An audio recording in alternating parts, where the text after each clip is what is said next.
Hello gamers, Pet here, welcome to Gaming Talk episode number 10. Haven't done no episodes like those in some time. So haven't recorded in some time because I was busy with other stuff. But since December I actually got a PlayStation 4. So this is what we are going to talk about. PlayStation 4. Normally I wanted to actually upgrade my iPad because I got an iPad 2 since 2011, and since I got a job, I'm sitting more in bed watching some videos before I'm going to sleep. So I thought, hey, that's going to be a good upgrade. But this new iPad Pro, which is kind of awesome. I mean, it's looking pretty nice. It's bigger and other stuff like that. It's expensive as fuck. So nah, it was like more than 1,000 euros actually. Yeah, nah. And then I remembered, hey, PlayStation 4. Then I looked and I saw that, hey, there are a couple of games that I can actually play. Because, like 1 year ago, 2 years ago, there weren't really that many games to play. So I would have probably gotten bored fast. But now it's actually more okay. And more games are coming in 2016, and that's kind of important. So why did I went for PlayStation 4? Well, the choice was kind of obvious, especially, after that E3. When was it? In 2013? Yeah, I think so. When Microsoft was like, yeah, always own DRM and all the stuff like that. I kind of forgot what it was so funny. And not only that, but my first console was basically an Xbox 360, which I still have, and in which I got in 2009. But late in the later years, PlayStation 3 actually got much better in a way, especially with that PlayStation Plus thing. I mean, you only pay like $5 per month, and then you actually get some pretty cool free games, and that was kind of nice. So hey, that's a huge bonus. And then I actually got my hands on the PlayStation 3 2 years ago to play The Last of Us, and I also played Heavy Rain, and I enjoyed it a lot. So after this whole thing, I was okay. My console of choice is going to be PlayStation 4, and of course they are also not throwing the Kinect on the price. So I'm just going to get in the console, right? So I got the console. It was kind of nice. Something that I really love about the new console. I mean, I think this was the case with PlayStation 3 also, but there are no batteries on the controller. I mean, the battery is kind of okay, but when it's running out, I just have to plug in the controller and that's it. It's going to charge up. I don't have this stupid box that on Xbox. There he is, and those boxes suck a lot. I mean, yeah, I'm not sure. Probably they improved this controller on Xbox One, but I don't care about that. But this one was a huge problem because this box always had problems with the with the contact, and it was always controller disconnected, and I had to do a little bit like this, and then hey, it connected back. So also knowing to always have batteries around, even that you can charge the batteries, but it's still that hassle. Like bam, you put them in, you can get them out. This was actually this is really, really, really nice. So I love the controller. I really, really love the controller. Now, another thing that I actually like about the PlayStation, and was like the first time I tested it was like, whoa, what the hell? You can actually see what your friends are playing. I mean, you can actually request to view their game, and then their game is going to stream on your monitor or TV, and you can actually watch them real time play their game. And that's actually kind of a nice feature. But what's more nicer is that I can actually play a game that I don't own as co-op or multiplayer with a friend of mine. So basically I played FIFA with my friend in Holland without me having FIFA, and it was kind of nice. There was a bug because I had like a black box on the top left corner, a black box that usually appears when there is some kind of private notification of the other user, but that box didn't went away, so it was a bit weird, but that was really, really interesting. Another thing that kind of was unexpected is the microphone and the headset. I mean, it's only coming with one headset, of course, and you plug it into a controller, and that's about it. And when I got it, I just put in like, yeah, whatever. It's one of these cheap headsets, like, yeah, whatever. But then when I actually talked with my friend to play FIFA, I could hear him perfectly. I mean, really perfectly, much better than Skype and other stuff like that, when Skype is really, really terrible anyway. But that was really a nice thing. So what games did I got? Well, I got The Last of Us Remastered. I said, okay, I really enjoyed The Last of Us, and I want to play it again. So I just got it, and I also played the DLC, which is kind of more of a story, a bit of a cinematic thingy, but it was really nice to know stuff. I'm not going to spoil you, but yeah, play The Last of Us. I actually wanted to make a review, but I can't really. The only way for me to record it is using that share button thing, and that might actually work, but maybe later.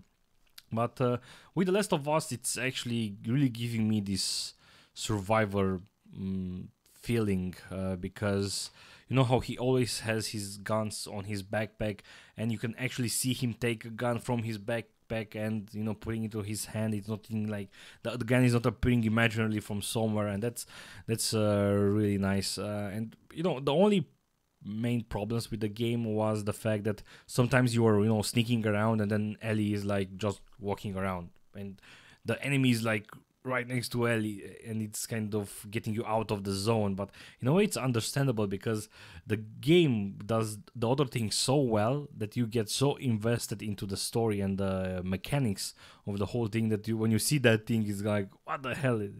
Get out of there. So that was kind of funny. I got the Uncharted collection.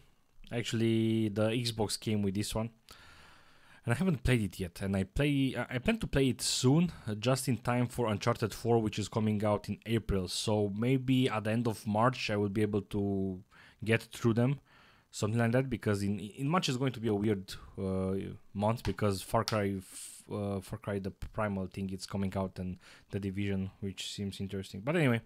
I got this one. I heard that the first one is so-so, the second one is the best, and the third one is better than the first one. So I'm a bit curious. People were like, dude, play Bloodborne. I was like, yeah, I kind of didn't really like Dark Souls. I had that idea of me dying, monsters respawning, and having to kill them yet again. So I also hated that idea that you die at a boss and then you have to walk again, killing some monsters yet again, just so you can get to that boss again. But I was, YOLO. I'm just going to buy the game. If I don't like it, I just sell it and I lose a few bucks. But hey, at least I tried it, and I actually loved Bloodborne. I loved it. It was kind of I started playing it right on Christmas time, and I finished it after like almost 1 month. I didn't went to the DLC because I was like, I want to finish the game first, and then I'm going to go to the DLC, and then New Game Plus started, and I basically have to play the game again. But it's not a problem, because now that I kind of know the story, I kind of know the places, I will be able to finish the game much faster, even if it's going to be a little bit harder now.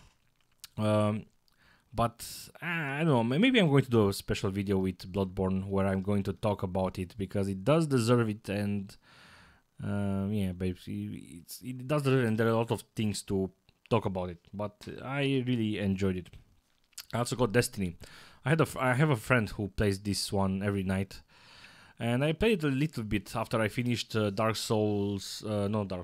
I finished The Last of Us, and before me getting Bloodborne, so I'm like level 14 or something like that.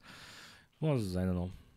It felt like me playing WoW when you don't really care about the story. If there is a story and you just roam around, do that thing, shoot something, and then you do it again.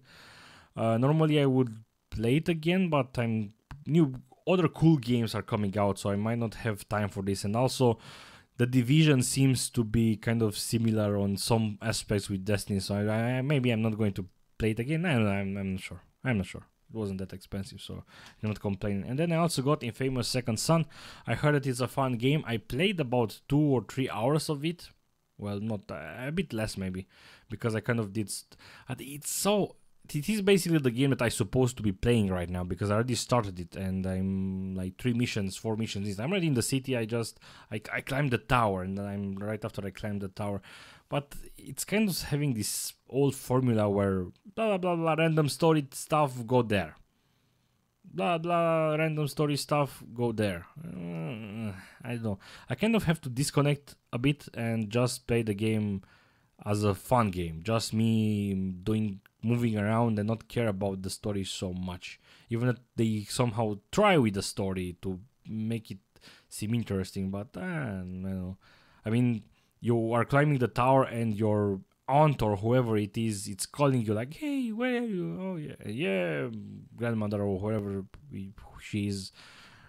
It was a bit, random stuff. And then, of course, when you are not in mission mode, you can just do and you don't interact with your everybody. But yeah, but it's kind of the same formula like GTA. So I'm not sure exactly why this doesn't appeal, because the same thing happens in GTA. I mean, when you are not in the story, you hear when you are in the story, you hear story stuff. But you are not, you can do whatever, and you don't interact with the other members of the story. So why does this bother me here? I'm not sure yet.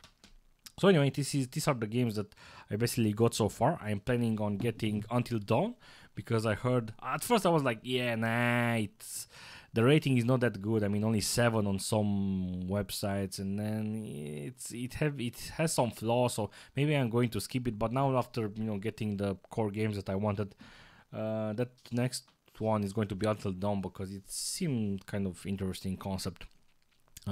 Also in March, like 1 month from now, I heard that Heavy Rain is going to come out on PlayStation 4, so that's a game that I kind of want to replay, so I'm going to get that one. Uncharted 4, even if I haven't played 1, 2, or 3 yet, it's coming out on April, and I kind of want to get that one. If I'm going to, like Uncharted 1, 2, and 3, probably I'm going to like them, because I like this style of play.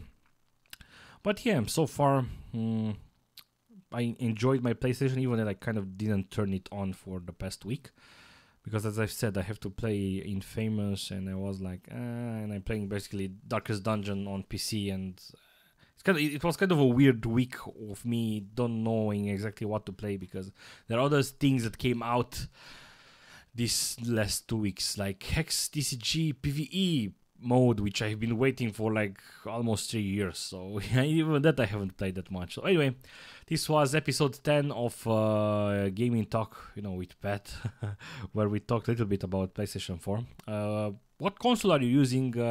What games do you recommend me to play on PlayStation 4? The new free game for that came out this month was Helldivers, or however it's called, and I'm a bit curious about that, on how if you played co-op with someone else.